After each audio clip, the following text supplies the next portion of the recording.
So, Duke, I heard Amy played last night. Amy had a gig. I sure did. So I wanted to say how excited I am that New Jersey as a state is getting back to some sense of normalcy. I put that in quotes. We're getting the outdoor dining is opening up, which is fantastic. 100 people are allowed outside in gatherings, as well as the retail stores. So it's nice to see the economy will hopefully come back and everybody will be able to get back to work and just, again, have a sense of normalcy, socialization. There has been a huge effect on the minds of children through all of this, with a lot of mental illness starting to kind of unfortunately make its way in, with social anxieties going back into society. So the quicker that we can be amongst each other again, I think the better off we all will be as a society. So one thing I noticed at my gig last night, as you mentioned, was that people were definitely social distancing. Nobody was allowed to actually sit around the bar itself. There were no stools. There were tables that were separate, at least 6 feet apart, and you had to enter with a mask, and you were allowed to remove the mask upon seating. And I appreciated the attention that everybody paid to being aware and conscious and cautious and smart about the whole thing. So it's interesting. I don't know if the listeners or viewers are aware, but we're on the Jersey Shore and summer crowds are big. And I've seen personally a lot of younger people who are completely ignoring the 6 feet and the masks and all, they're just done with it. I need to just party and so it's good to see that one of the, or at least the establishment you were in was adhering to the guidelines, which is, nobody knows for sure what's right or wrong, but at least they're trying to do the right thing, which is good. Right. They're following the rule. Well, this is the way I think about it. This is just me. If you would have said to me 20 years ago, you're going to get on a plane, take off your belt and your shoes, I would have said you're nuts. Now, 20 years later, I don't even think about it. So right. I think that personally, it's great to hear that, Amy. I'm glad you played. I think they should start to open things up. We can't stay in a cave the rest of our lives. I think if people just realize that in the end, they're not really major changes. They're going to be things that we will adapt and grow to in time. Just give it time, be patient, but don't ignore it. Right. Just don't ignore it. And I think it'll be fine because, again, I think of it as I tell people like the airplane experience. And we're so used to it now. I don't even think twice about it. I don't even need people to tell me anymore to take your belt off. I know to do that. I know you put your laptop separate and all that other stuff. And you become used to it. And who knows whether this stuff will stick or not. But even if it does, it's not the end of the world. It's not the most inconvenient thing. So Amy, when you were singing, what was the difference in terms of, your normal gig where everybody was dancing and singing? Like, tell me what the experience was like. You actually just said that was the exact difference, is that people were not up dancing in front of the band because they weren't allowed to be. You really had to remain seated other than walking up to the bar, which had the plexiglass in front of it, or if you were going to use the restroom. Otherwise, people they were kind of dancing in their chairs, which was great, but but it felt great to be among familiar faces, see smiles on these people's faces, and it was great. It really was. Hey, let me ask you: Do you think that people consciously didn't want to go up and dance because of the situation with COVID? Or do you think it was more that they figured, if I'm saying this the right way, that they thought they shouldn't dance or they're not allowed to dance? What do you think it was, if you took a guess? In all honesty, I think it was just that they were following the rules. Okay. To remain seated unless you were going to the bar. I think that some people would have loved to have gotten out of their chairs to dance. I do. Even if it was just with who they came with who they arrived with. Right. Well, if you've ever seen me dance, you'd be glad that I'm not allowed. I have to stay in the chair. Well, Duke, That's why I you're the hate to drummer. break it to you, but this is all because we didn't want you to dance anymore, and the country didn't know how to tell you that. COVID's solely to keep me in my I'm glad seat. that you got the message, because COVID spelled backwards means Duke don't dance.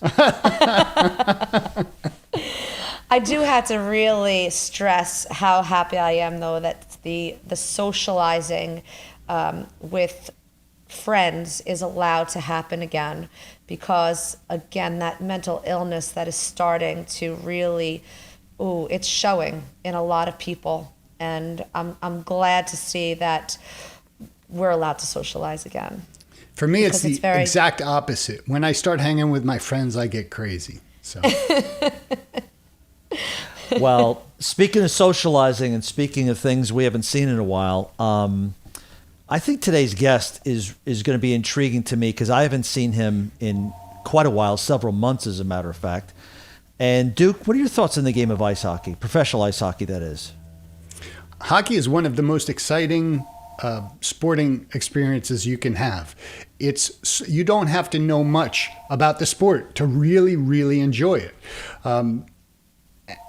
It's just a great, fun, exciting environment because everything happens so quickly. Everything can change in seconds. And they're unlike some other sports. The interruptions are minimal. You get action. So you don't want to leave your seat. You don't want to miss anything. That's a really, actually, to be honest with you, a very interesting observation. Aim, you've been to a game before, haven't you? I have, yes. It's extraordinarily exciting. It's like you don't know Really? where to look. You don't Yeah, know- yeah, So go that's cool. Because by the time you look over there, the play's over here. And as you guys well know, to get to I assume you're referring to NHL games, to get to that level, there's a whole different level and subculture and subworld below all that is really something that is interesting when you can get into that, to explore that, right? Sure, you have to start at a young age, learn how to, first of all, skate. That would help. I think that would help, Aim. That's your first thing, and that alone is a huge skill. So I think that you need to start that at a very young age, and then develop, maybe play throughout school years, and go into other leagues, minor leagues. So, Duke, that's why I'm excited for today's guest, Coach McCreary of the Danbury Hat Tricks in Danbury, Connecticut, because I think it's a whole different world that a lot of times people are curious about, and all the focus and all the attention usually is on the major leagues.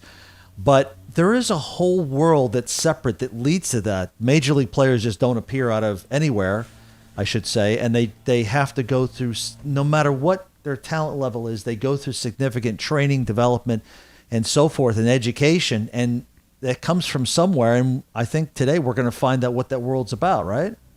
I equate it, being a musician, I equate it to, there are, I don't know the number, but there are, say, 100 bands that are, within the band, singers, musicians, whatever, that aren't in the top 100. And maybe there's less than 100 because a couple have multiple.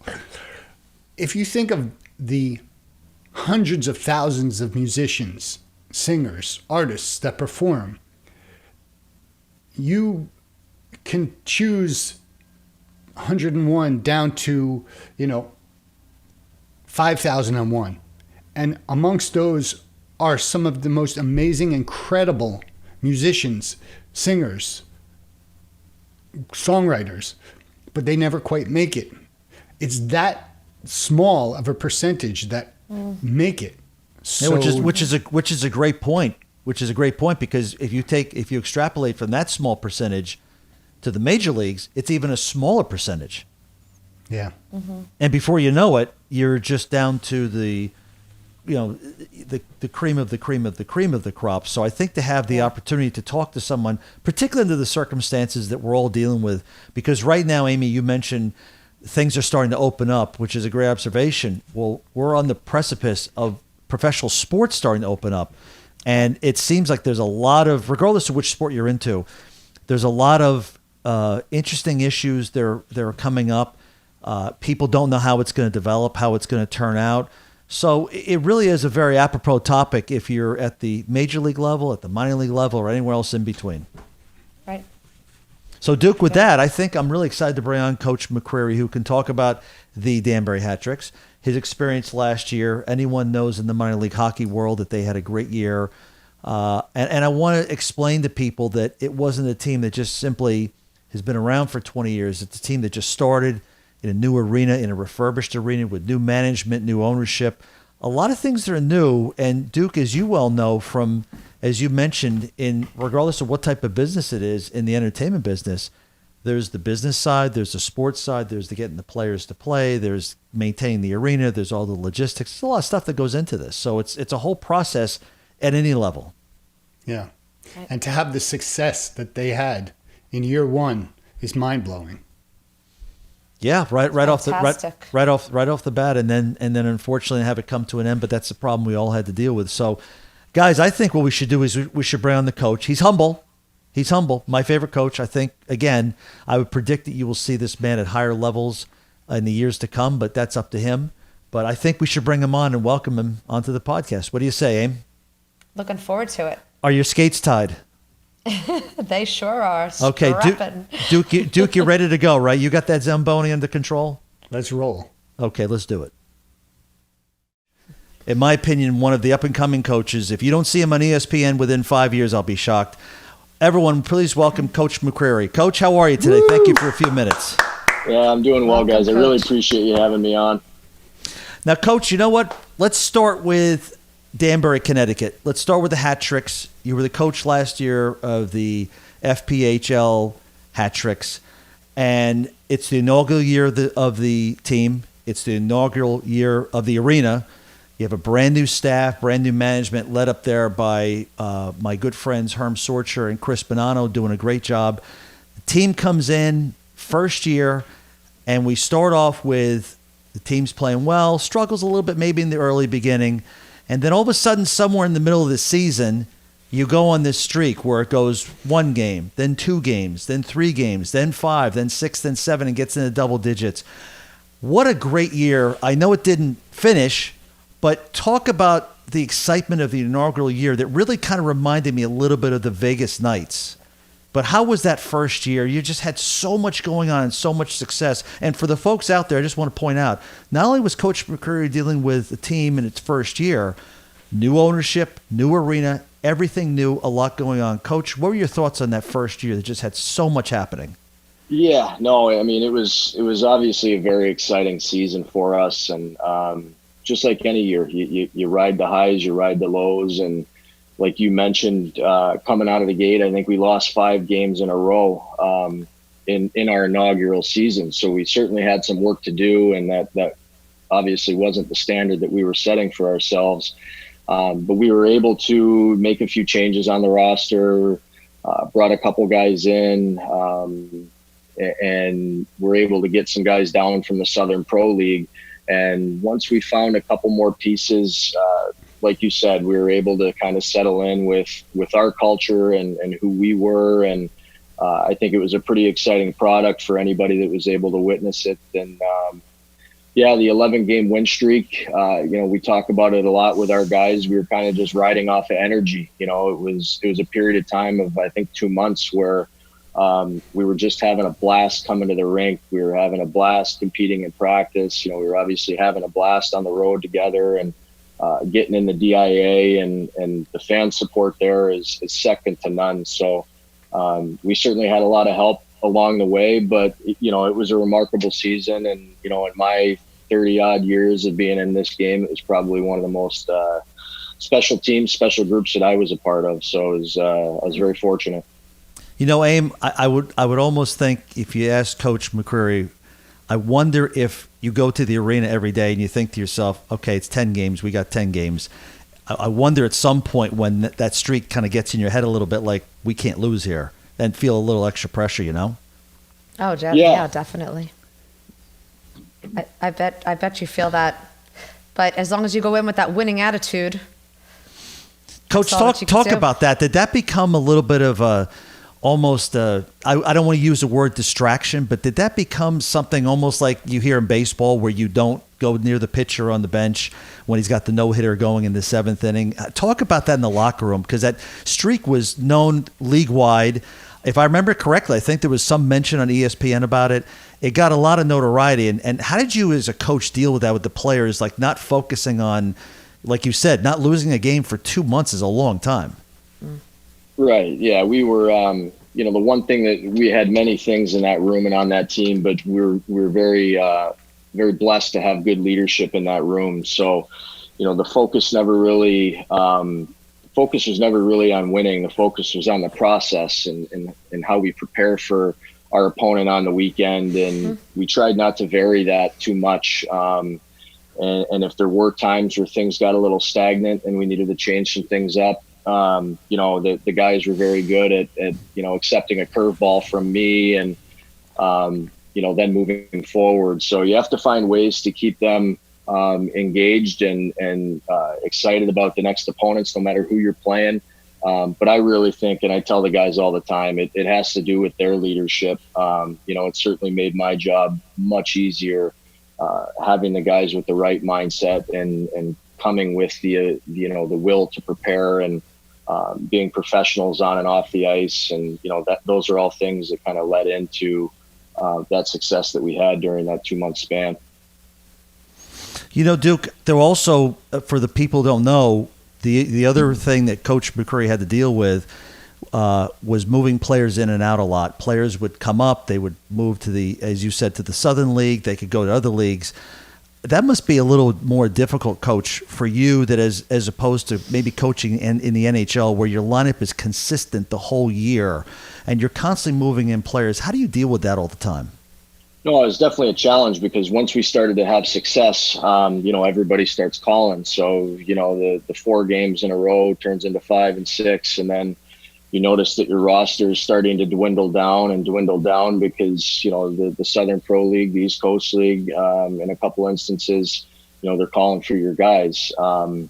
So we certainly, we committed to doing what was right by our players and allowing them opportunities at higher levels and opportunities to try to fulfill their dreams. And for some of those guys, it worked out and they were able to stick at that level. And some of those guys came back to us. And when they came back to us, they were rejuvenated. They had again an added excitement. One, I think, because they know that we care about them not only as athletes but as people, and to be able to allow them to have that next opportunity at a higher level, it just shows them how much we do care and how committed we are to, making sure that they're in an environment where they can grow as well. But it really became kind of the mindset of our team and almost the culture of our team where it was next man up. We knew when we were going to have success, we were going to lose somebody on the back end of that, right? Monday, Saturday night's great when you win 2 games in a row and the guys are feeling good. But as a coach, that Sunday night or Monday morning, that phone call's coming and you're losing a couple guys. And we had a pretty tight knit locker room. So it was always a change and an adjustment, but we got through it, and I would have liked to have gotten through it a little bit longer. Unfortunately, when the 11-game win streak came to an end, I think we played the day after Christmas, and we had a couple illnesses, a couple call-ups, and we were really short. So I had to dress. So I blame that end of the win streak on me being in the lineup and being insufficient in my abilities. So, but the guys are great. I mean, they took it with a grain of salt, and as much as we would have loved to continue that win streak, it's about the process, and it's just about going through it with that team, and again, riding the highs and riding the lows with that group was it was a pleasure to be a part of. Now, Aim, I want to just point one thing out to you before you ask Coach a question. He seems like a nice guy, right? Super nice guy. Well, I heard you don't want to start any trouble with him. I'll just tell you that. I'll give you that little tidbit. That's what I heard. You don't want to start any trouble with him. That's inside the rink. He'll rough you up. Right. So I'm wondering, when you're losing those players because they're moving on after they're doing so well, where do you get the players to fill their spot? Sometimes we had to turn within the league and make some moves internally, whether it was a trade or something like that. We would turn a lot to, the college level, the junior level, and trying to find guys that are looking to advance their careers. but you also have to, sometimes if you lose a player, you kind of just have to go with it. So, if you have 10 forwards one week and then one of your forwards gets called up, but you're not able to find somebody to come in that can help on the weekend, now you're short staffed and you gotta make some adjustments as you go. So we weren't always able to find another body to come in and fill that hole. And again, I put our success on our players. I mean, there was times where, guys like Atwell and Brownie and Bronner and Levesque and Shinkarik and, these guys are logging a lot of minutes, playing a lot of hockey. And, there's probably some times that they were overworked, but, they never skipped a beat. They just kept going. And Coach, you had no trouble getting in there yourself. As a matter of fact, we should probably talk about your playing career. Why don't you tell the viewers something about that? Well, it was short and sweet. Now, don't be modest. Come on, don't be modest. Yeah, I mean, I spent about, I think, 7 years in the minors, and the only two leagues I've never touched are the NHL and the American Hockey League. So I certainly have some aspirations of getting involved in those levels. But yeah, I played most of my career in Huntsville, Alabama, in the Southern Pro League. Very similar situation to Danbury, where there's fantastic ownership. They believe in the people that they have, and they allow the people that they have to grow and develop as people and as athletes. And I was very fortunate to spend a long time there and won a championship there. And then I came to the Federal League on the back end of my career and actually won a championship in Danbury. I wasn't playing for Danbury, but we got to raise the cup in front of the Danbury fans, and it was certainly quite an experience. So yeah, I was pretty fortunate. And then after my playing career, I'm a hockey lifer. I got right into coaching, and everything has kind of been moving forward from there. So yeah, I mean, playing is what kicked it all off for me. And Duke, you know that the coach has quite a lineage leading into the NHL and coming back and forth. We should probably talk about that, right? Yeah, I heard you know a guy. There's a couple guys. Yeah, there's a couple Bill McCrearys, but yeah, I mean, my entire family. I was pretty fortunate growing up to be surrounded by people in the game that not only knew what it took to be successful in hockey, but what it took to be successful in life, and with your family and juggling all that. It's certainly not easy, and I learned a lot of valuable lessons when I was a kid that certainly helped me be successful today. So without my parents and my extended family, who knows where I'd be today. So, Coach, I have a question for you. You talked earlier about the culture. Now, you have a culture of the team being, you talked a little bit about the culture of the process. Sure. As you develop into another level of hockey, are you able to extend that experience for the players, and how so? You cut out a little bit. Are we able to extend their experience from playing onward after? Is that the question? So you are now moving up into a position where you can create more of a culture, because this is a more involved, for lack of a better word, more involved league. What are you able to do now with that same culture that you wished you could have done at the lower level? Yeah, no, it's a great question. For us, we always want to be an organization that allows people to grow as athletes and as people. And, for some of our athletes, they're getting towards their end of their careers, and they're, turning their focus into their families and their personal life and how to be successful after the game. So certainly our developments, here recently within the Hat-Tricks organization are allowing us to open up more opportunity for players. We have guys like Nicola Levesque, who was a player assistant coach last year, a ton of interest in getting into the management side of the game, the coaching side of the game. Steve Mealy, same thing. He was kind of a part-time player for us last year because he was transitioning into the real world and starting his real estate business and, running a food truck and working construction. So all these guys are trying to make it work. And what we're trying to do here is, like you said, create that culture that if you put in the work and you buy into doing it for each other and creating that family atmosphere, there is room to grow within the organization. And whether that's going from playing to coaching, or coaching to managing, we want to be an organization that allows these guys to have success after their playing careers and help them through that. Because I know for me, it was certainly when I got out of the game, you're looking for that assistance, you're looking for some direction. So we believe that with what we're doing here, we can certainly provide that opportunity for them. Sure. So I'm curious, you went from playing and then you went to coaching. Do you feel that in order for there to be a good coach that you need to also have had the experience on the ice? I'm not that big of a believer in that. No. I really think these days it's kind of how you treat people, how you communicate. Obviously having the playing background, it helps me when I can't articulate something or I can't get them to understand what I'm trying to say to them. Sometimes I'm able to do it, and some that'll click with some guys, or some guys that'll help through the process. But communication is big, and like Scotty Bowman was one of the best coaches in hockey history, and he didn't really play the game. But he knew the game, he knew how to treat people, he knew how to inspire people, and he knew how to build that that team atmosphere, that family culture, if you will.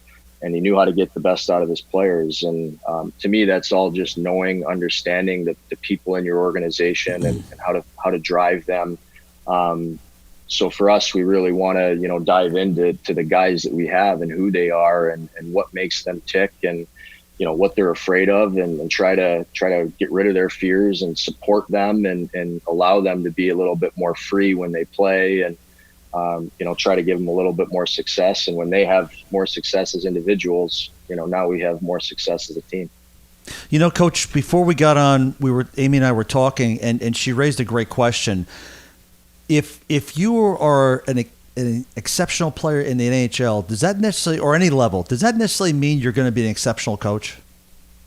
No, not really. My favorite player was Wayne Gretzky, and obviously arguably one of the best players of all time. But he wasn't a very successful coach, and I'm sitting here I'm not certainly not saying he was a bad coach by any means, but it didn't translate for whatever reason. And that guy thinks the game at a very, very high level. And for whatever reason, his coaching career didn't last very long. So it's certainly, it helps to have that experience, because experience goes a long way. But again, sometimes you have to be able to come back to the level that you're working at and be able to communicate with those people and drive those people.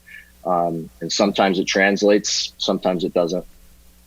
Now, Duke and Amy, as you both well know, we talked about this before we brought Coach on.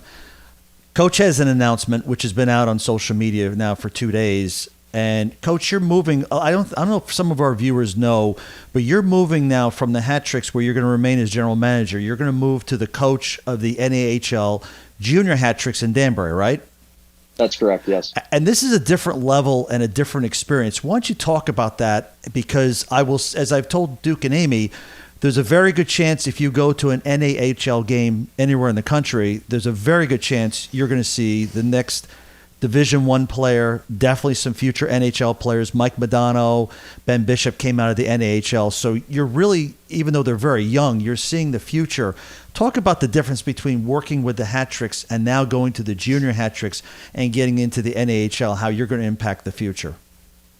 Yeah, no, it's a great question. And we're really excited to be a part of the North American Hockey League. It's a league that I played in my junior career. You mentioned Ben Bishop. He played in the organization that I played at. So a lot of my teammates were teammates of his, and it was fun to see what he did with his career. And certainly that started in the North American League. So for us, it's really about, again, getting back to the culture and creating a culture that allows aspiring student athletes to come in here and put in the necessary work on the ice, off the ice, academically, so that we are preparing them for the next level. and being able to fulfill the goals that they have in store for their next step of their journey. It's very similar to, the Federal Prospects Hockey League, in the sense that in the FHL, everybody's trying to get to the East Coast League or the Southern Pro. So they're always trying to take that next step. In the North American League, it's the best Tier 2 junior league in the country. But there's also the United States Hockey League above it. So you'll deal with, trying to develop players and getting some of the younger players to go on and move on to the USHL. Some of your older players, you're obviously trying to develop their skills to go and be successful at the Division I level, and some guys at the D3 level. And some guys may be, bypass both of those and just get right into the minor pro world. So it's certainly a level that we're excited to be a part of. It's high level hockey. It's, like you said, there's guys that are going to be on that ice that are, going to be future NHLers. And it's certainly exciting for the city. It's exciting to be a part of, and, growing the game as a whole, for us is something that we want to do. And not only, it gets back to Duke's question and growing the culture. We're going to have some announcements here in the next couple of days that, we'll talk about the hiring of the new head coach and his support staff and our assistant coaches. And you're going to see some familiar names and guys that are ready to take the next steps in their careers. So it's an exciting time to be a part of the Hattricks family. That's for sure. It seems you are very, very passionate about kind of molding your players and seeing them grow and seeing them really succeed. Is that what you love most about coaching, or is it, well, you tell me, what do you love most about coaching? Yeah, I got into coaching, honestly, for a simple reason. I've really enjoyed my experience in this game. It's helped grow me as an athlete, as a student, as a person. But I wanted to get into coaching to allow anyone who I was able to work with the opportunity to enjoy the game at the level that I did, and then hopefully beyond, and I've never made the American League, I've never made the NHL. And if I could help somebody get to those levels, or keep them inspired, or instill some, passion within them with the love of the game to continue to help them down that path, that's why I got into it. So, I've been very fortunate to play for some really good coaches in my day, and I've also, played for some coaches where I said, maybe I wouldn't do that, or maybe do something differently here. And back when I played, you found a lot of programs would try to hold on to their best guys and kind of make those decisions for them on schools or programs and things like that. And I always found that I wanted to make those decisions on my own. I never wanted to be pigeonholed into a certain area or down a certain path. I wanted to keep my options open. I wanted to be able to explore those and find what was the best option for me. So I kind of hold that theory true in my coaching style, where some people might say it's more of a player's coach, but I really just keep the best interest of the human being at the forefront, and you're going to find that the athlete then comes along with it. So. Great. Duke, I think the one thing we have to ask Coach to put all this in perspective is, if you've been to the Danbury Arena and you saw the Hattricks this past season, you see the players up close, and I think, Coach, there's a tendency to think, oh, this is like a guy, obviously an exceptional athlete, even at that level. But when you look at the whole microcosm of the minor and major professional leagues, we're talking about a fraction. The United States has a population, I'm not sure of Canada's population, but the United States has a population of 300 million people. We're talking about a fraction of people who are playing at this level. And my point is, it's almost amazing that sometimes fans may take it for granted. Even if they see an NHL team, they're like, oh, this guy's here or this guy's here, not realizing that guy probably beat out 100,000 or who knows how many people just to get there. Can you talk about how exceptional these athletes are to get to those levels? Yeah, it's a great point, and the game is only growing, which makes every level stronger, right? Like the Federal League is much better off today than it was 10 years ago when I played in it. Our team this year was filled with NCAA Division III, Division I athletes. 10 years ago, you might have a handful, but the game is growing. And it's great to see because the NHL is better, the American League is better, the East Coast League's better, the SP's better. And certainly I think if you're a hockey purist, you want to see that growth, within the game. But they are exceptional athletes, and it's a long road to get there, even to make junior hockey at the North American League level. Some of these guys are the top of their berth here all the way up through their youth hockey, and they have to continue to, overcome adversities in different areas of their athletic life, their personal life, to continue on to hopefully go through their junior career, then play college. And then there's 4 years of college development before you're able to try your hand at the pro game. So there's a lot of factors that can influence which way they go, and certainly what happens in their careers. So these athletes are they're formidable athletes. They're very talented athletes, and what we were very fortunate to have this year is just exceptional people to play at these levels. You have to be a good person. You have to treat the game the right way. You have to treat the organization with respect, your community with respect, your fans with respect. And that's a big piece of who we are. And I think why we had so much success and why we're able to, be surrounded by such passionate hockey fans. Right. Now, Coach, it's 2020. We all know this is the year, and this has been a difficult year for a variety of reasons for everybody. As a coach, we'd be remiss if we didn't ask you. All of a sudden, your season comes to an end, and you're hanging in the balance for maybe a week or two, wondering what's going on. The NHL comes to a halt, and we're all dealing with this virus, which is bad enough on a normal level.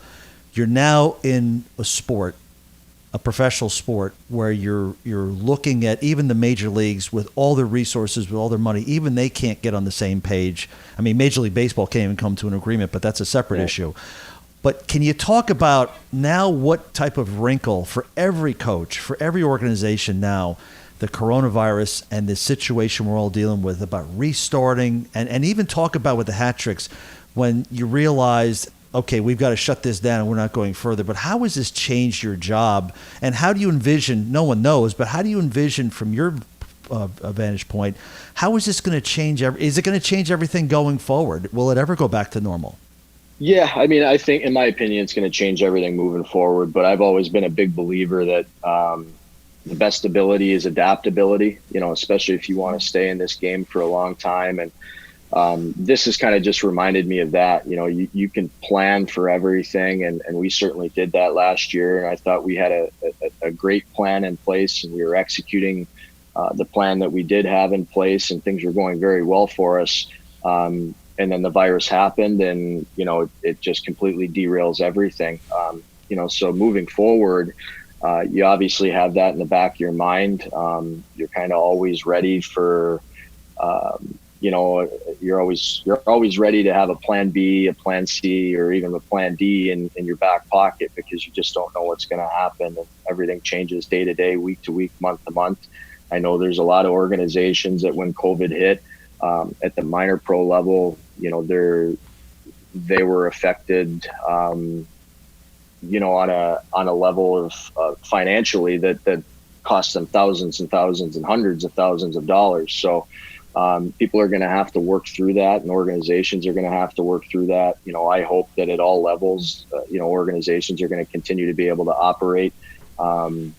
We're trying to look forward as far as what can we do to raise safety standards within the players, within our fan experience. Talk of only being able to be able to have 25% capacity in the building to get things going and keep everything a safe environment. But that's really going to affect a lot of organizations and the money that they're able to bring in. And obviously, to continue to do what we do at this level, you have to rely on fan support and ticket sales and merchandise and corporate sponsorships and all that stuff. So it's definitely a juggling act with COVID. But again, I believe that anybody in this game is pretty formidable. Adversity is certainly not something that we are that we shy away from. So, we're going to handle it head on, and we're going to try to create the best plan that we can here moving forward. Coach, have you looked at what the NHL has intended to do, what Commissioner Bettman's talked about? I mean, do you have any thoughts about that format, about what they're going to do? They seem to be, of all the major sports, perhaps the most progressive, and at least the players are on the same page. Doesn't appear to be any infighting. There's no labor or union issues. It's just a question of implementation. But do you have any thoughts about the NHL's plan to go forward and restart? I just think it's great that one, they're taking, health and safety into, they're holding that as the priority, obviously. And the players, I believe, are doing a great job at holding that standard. And they're certainly not going to put themselves in a situation where they're at harm and they can, potentially spread that virus to anybody else. So they've done a great job in that respect. And I also think it's huge for them to be leaders in this community, in the sports world, and get us back to a little bit of normalcy and seeing some competition and, having games, kicked off at the NHL level will hopefully spark an initiative and pave a path for, minor pro sports, college sports, junior hockey sports, high school sports, for a lot of these, levels to get back to competing, because it's necessary for today's youth. It's, health reasons, mental health reasons, and certainly we want to keep everybody safe. We want to keep everybody healthy, but we got to get people active. We got to get people back in the ranks on the baseball fields, all that kind of stuff. So I'm just excited that they're putting this plan in place, and hopefully it comes to fruition. I hope so too. So tell us a little bit about the McCreary Foundation. Yeah, so it's so my grandfather, Bill McCreary Sr., he passed away last year, probably, I don't know, about a month into the season, 3 weeks into the season. And, my grandfather was always very close with his entire family. I held his name, so I held him very close to my heart and who I was as a person. So once he passed, we just wanted to continue his legacy and how he was able to affect people. And he was a big believer in minor pro sports. He was a big believer in, didn't matter who you were, if you were a part of their family, whether you were a Zamboni driver, a general manager, the captain of the team, it didn't matter who you were. He just loved being around you. He loved showing that you were a big part of the success on the ice, whether you were on the ice with him or you weren't on the ice. So he's just a great person that held family values and treating people with respect over everything. And he was obviously a tremendous competitor and played for, many, many years at the NHL level. But the game of hockey, it's a hard journey. And, I know when I was growing up, not being able to talk about hardships was, it was kind of something you weren't able to do back then. So we just want to get information out there and the game and provide support for, people that are going through it, guys that are, maybe at the end of their career and miss that locker room feel and miss being a part of that culture. So we want to be able to create conversations. And like you said, it's 2020 and there's a lot of crazy things going on in this world. And we believe that if you treat people with respect and you open your heart and, you live with empathy, we can make this world a better place. So, starting that foundation was really the only goal, is just to create conversations, amongst the hockey world and anybody else that splinters off of that and goes into other athletics. But it's been tremendous to be a part of, and we hope it can continue to grow. Nice. Coach, if people are watching this and they say, gee, I'm a fan of your lineage, I'm a fan of you, Coach, and they want to get involved, tell the people out there, what can they do if they want to get involved, and where can they find out more information about the foundation too? Yeah, you can go online. Like, we've got Facebook page set up, Instagram. So it's pretty low level right now, but again, we're just trying to get some content out there and create some conversations. We've talked to some people that, have NHL experience, junior hockey experience, college experience. So we're trying to bring in high level people within the game of hockey at many different levels to kind of talk about their journey and their story and get people to understand that, yeah, we're tremendous athletes and we're competitors and we're hard nosed. We got chipped teeth and all that stuff. But, we're people at the end of the day. We have feelings. We have, hockey players are very emotional people. And I think that's one thing that is a struggle for a lot of guys. And I'm sure females alike, when they get outside of the game, they got to take that next step. We always look for support to do that. You always got your teammates around you. And those emotions moving forward within the game, we have to channel those emotions and we have to find our next step. So again, it was just kind of an opportunity to help people through different situations and just be a sounding board for like adversity is going to present itself, whether you're on the ice or you're in the real world, and asking for help is okay. Looking for support is okay. And, we're certainly here to support anybody that wants to have that conversation. Great. Within your culture, a lot of professional sports start teaching financial education in their locker rooms or in their classrooms. Is that part of what you do, or what's your perspective on that? It's I mean, that's a tremendous question. At our level, we're kind of, sometimes we're handcuffed by, budgets and things like that. So, it's something that I would love to provide our guys. And I think it would be a tremendous asset, if we were able to do that.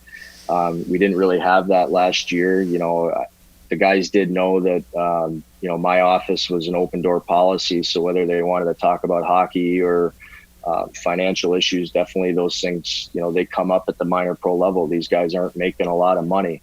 And we're asking them to fuel their bodies like pros and do everything that they can do to perform at their highest of levels. But that costs money. That's an investment for those guys. And, at our level, there's some guys that make $50 a week, $100 a week. So you have to really help them through, how to properly, fuel their body, properly rest their body with the limitations that they have in the paychecks that they're making. And it's certainly not glorious by any means, but, that's why I was just so fortunate to be a part of the group last year, because, we bought into helping each other however we could, and making sure that the people were taken care of so that they could come to the rink and, perform their best. But, certainly we're bringing in a culture coach and a mindset coach. So we're trying to add some things that are a little bit outside of the box here moving forward.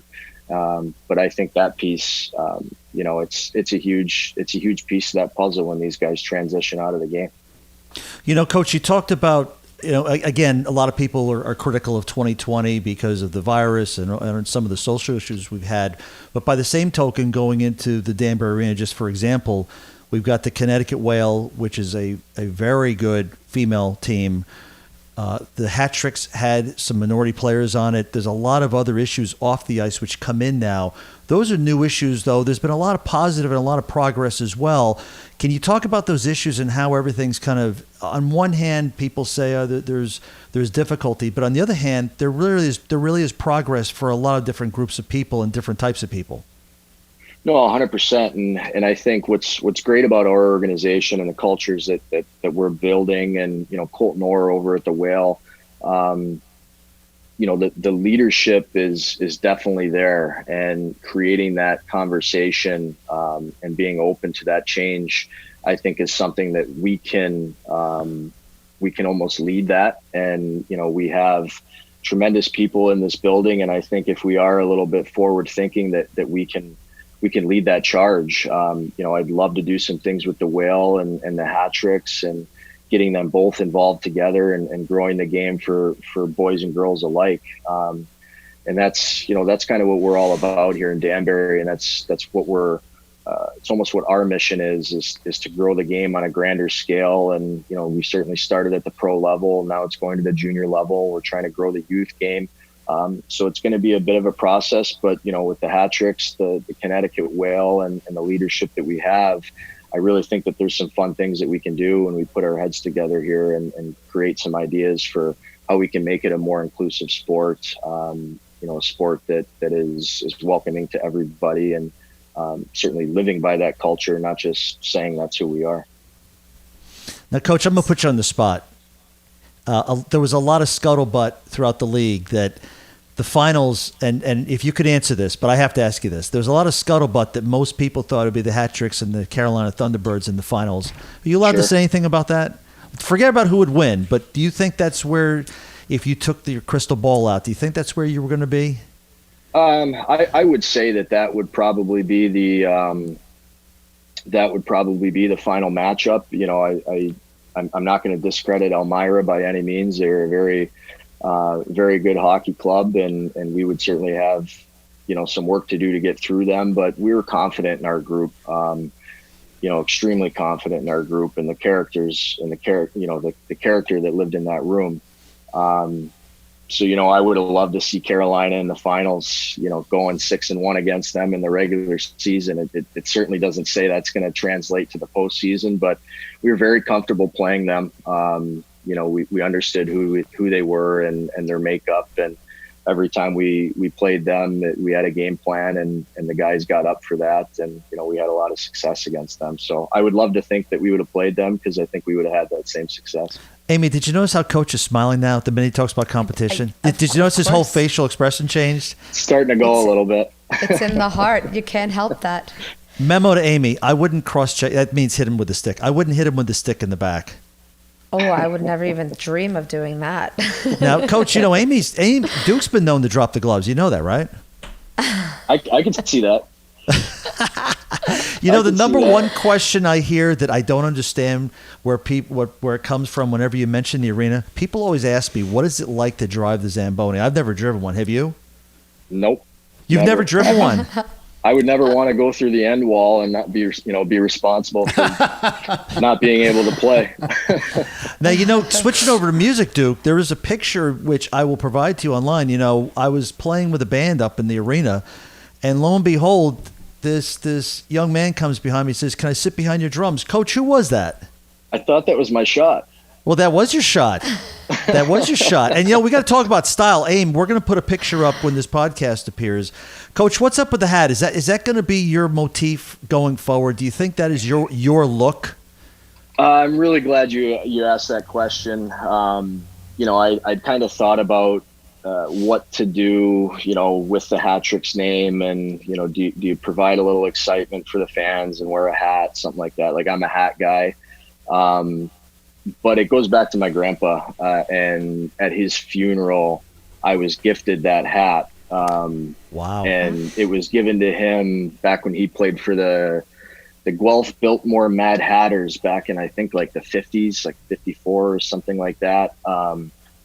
So it's an old hat. It's got a lot of stains on it, and it's got a lot of miles on it, but it just barely fits me. And, when it was given to me, I said, I'm putting this thing on, and we're going to see where this goes. And that's when the team started to turn around, and we started to go on a pretty nice win streak. So that hat, awesome. It came with us everywhere. So that's a keeper. It's a keeper. Oh, that's great. That's great. That's great. Yeah. That is great. Coach, I wanted to ask you, just on a completely different note, with a lot of the rinks being closed with the virus, what are you, for the players out there who are going to watch, and many of my friends who still play, what do you do as a player when you can't skate for months on end, and who knows when they're going to skate again? What are you telling the players to do in terms of staying in shape and training? Can you talk about that?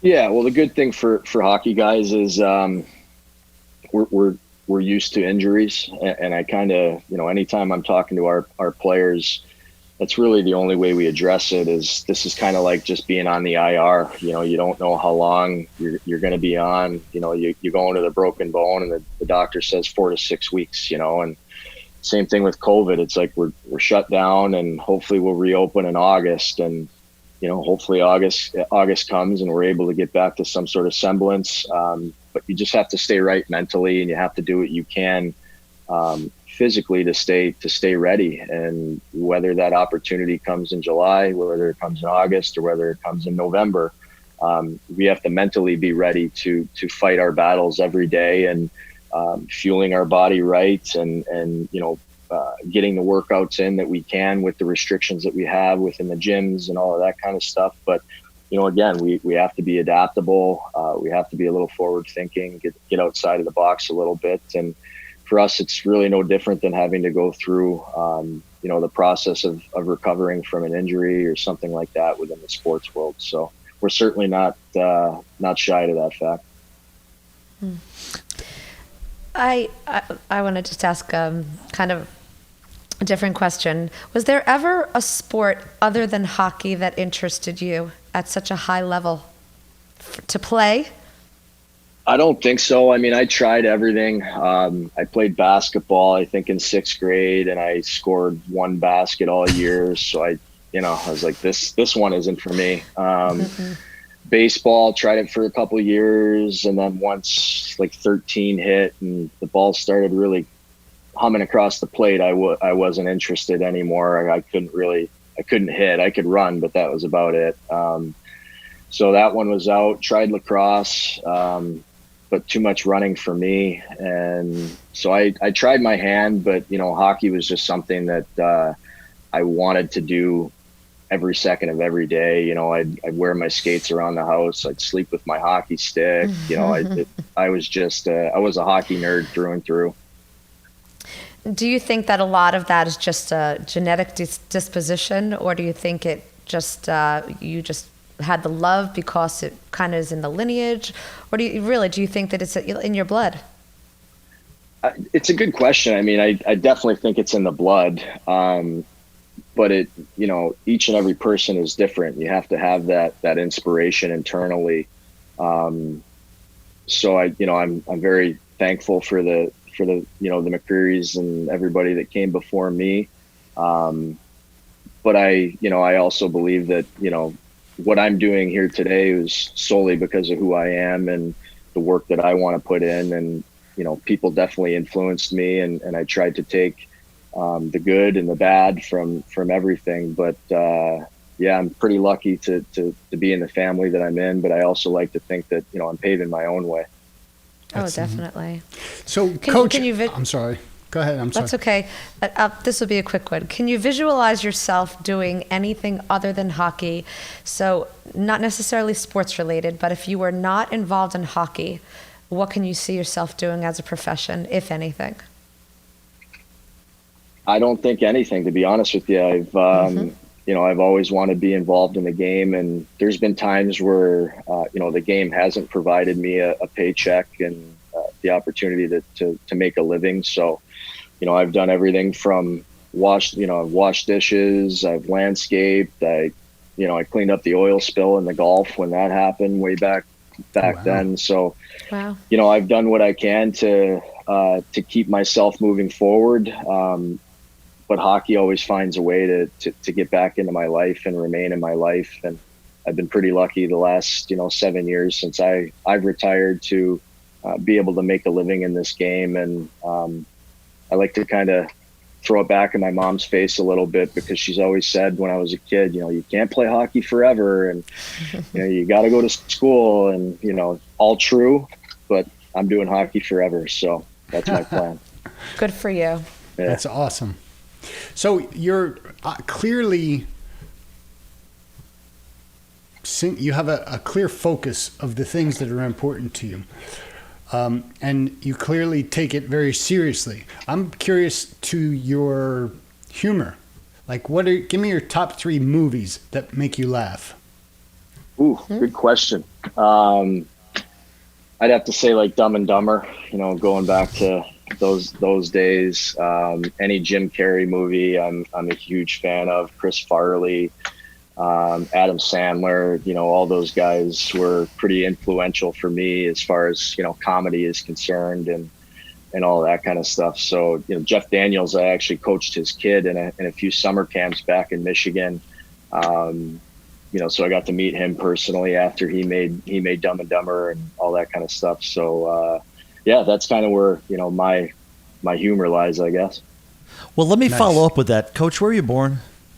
Southampton, Ontario. So you're Canadian? I'm a dual citizen, yeah. You're a dual citizen. Being from Canada, though, half of you, there's some great Canadian bands out there, right? Tragically Hip. Tragically Hip. Okay, tell me about the top 3 favorite Canadian bands that you like. Ooh, I'd really have to.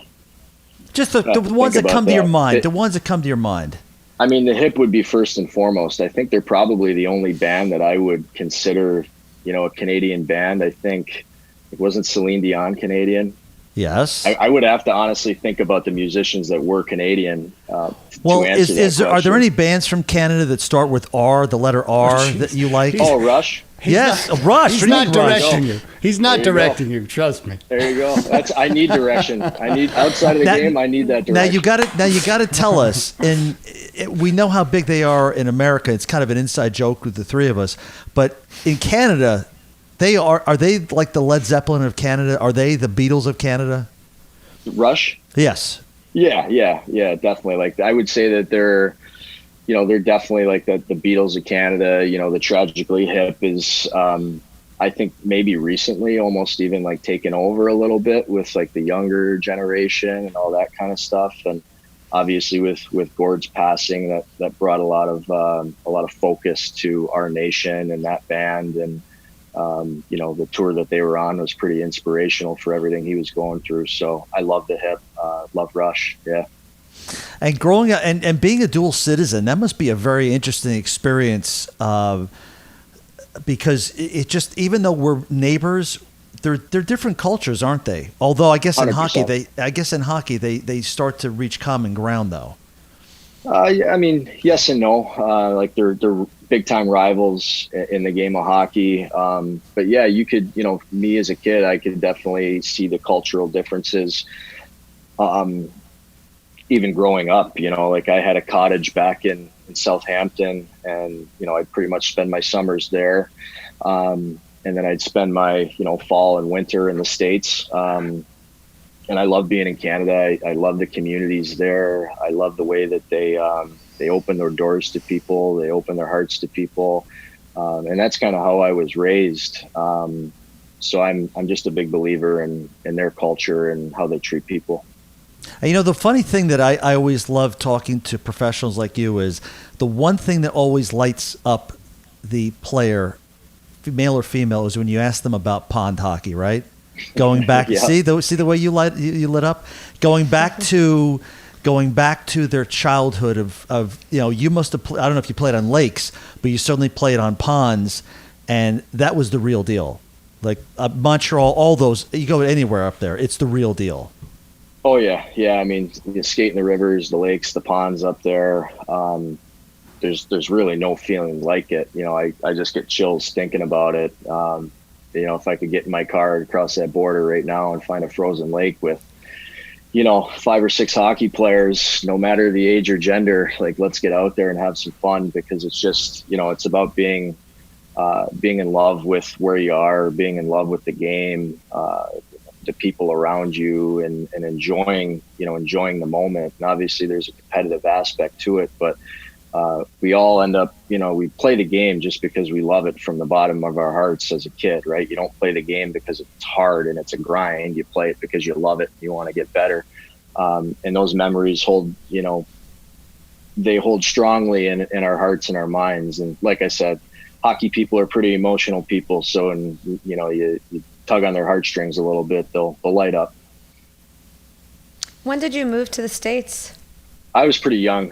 My dad was playing in the minor pro circuit. So I think I actually came over. It's funny. I was actually reading I found like my mom's birth book of me. So she kept track of like the first year of my life. And I think I moved to 6 different places in the first year of my life, because my dad was, in the minor pro world. So he was getting called up here or sent down here or traded there. And so, yeah, I remember asking my mom, like, holy cow, how did you do this? And she kind of shook her head and was like, yeah, it was a lot. But yeah, to answer your question, I came over pretty early. And then my dad, for the most part, his minor pro career was spent in the States. And he retired in Milwaukee, Wisconsin. So then he got out of the game and started a mortgage business in Michigan. So I think I was 5 or 6 years old when I moved to Michigan, and that's pretty much where, we call home, and my parents still live there today. Nice.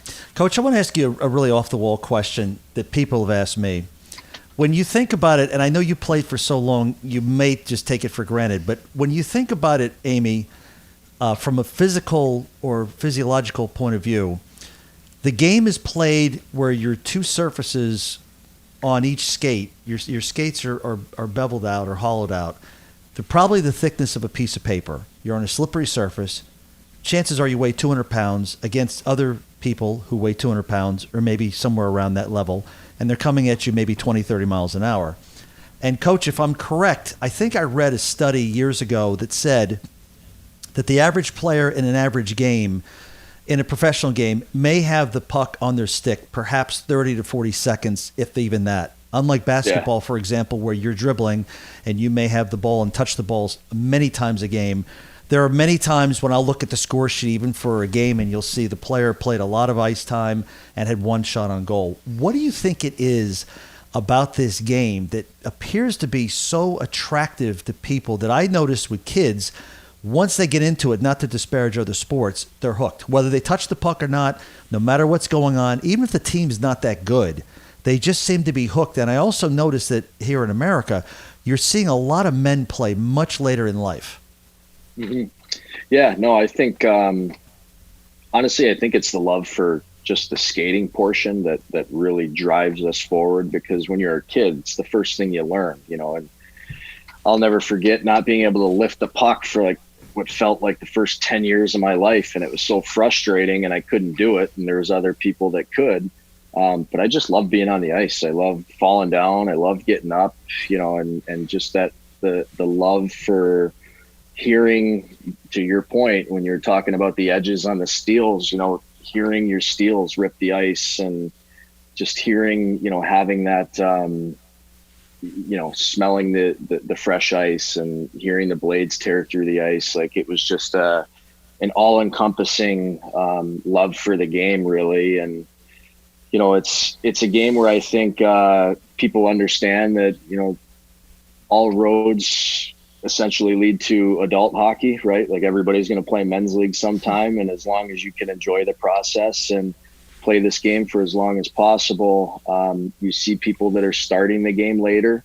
And in my opinion, that's because the game is growing. So people that maybe weren't exposed to the game when they were 6, 7, 8, 9, 10 years old, whether it's a relocation for a parent's job or whatever it is, now they've gained access to the game and they want to try it at 12, 13, 14, 15 years of age. And I think that's absolutely fantastic, because the more people we have playing this game, whether it is a recreational level or a competitive level, the more our game is going to grow. And, hopefully the more we can help grow our communities and provide a healthy option for, people of all ages. Coach, with regard to that, do you also see the young feeder programs having much better tutelage? Yeah, definitely. You certainly start to see, higher level coaching for younger kids and things like that, and guys that are coming out of the game, and, maybe they're not doing it professionally, at the junior college or professional level. But they've been a player in the game. They've gone through the process, and now they want to give back to the game.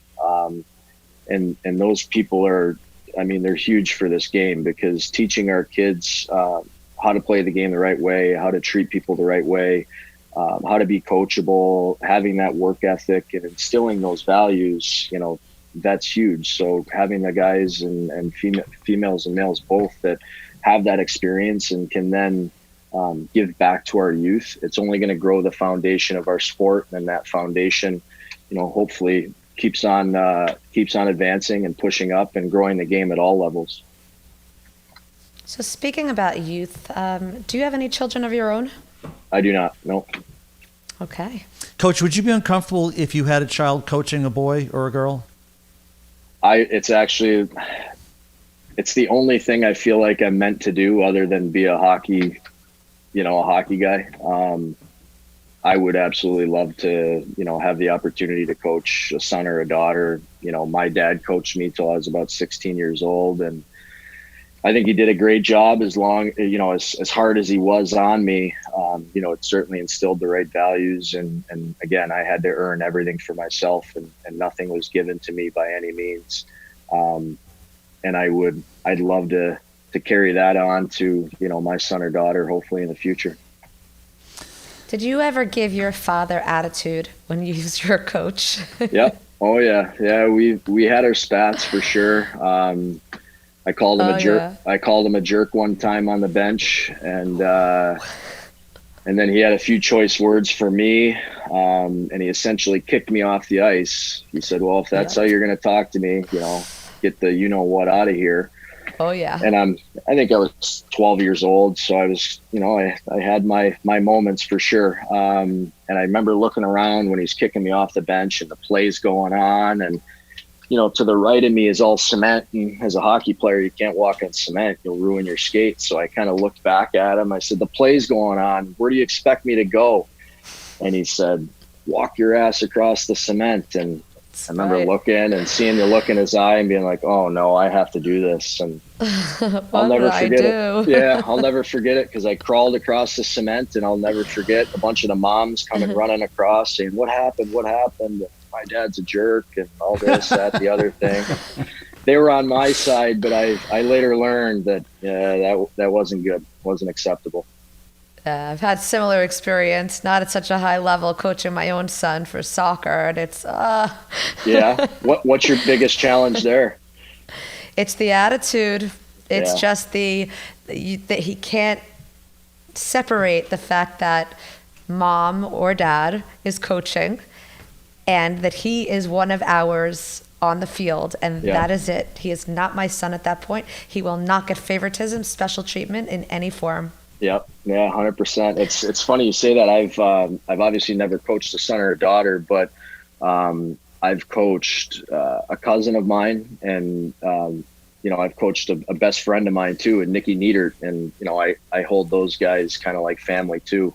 And I find myself always being harder on the people that I love, right, and that I hold close to my heart, because I have certain expectations of them and for them, and those are neat experiences for me, and certainly growing experiences too. So coach, before you retire, are you going to try the Zamboni or no?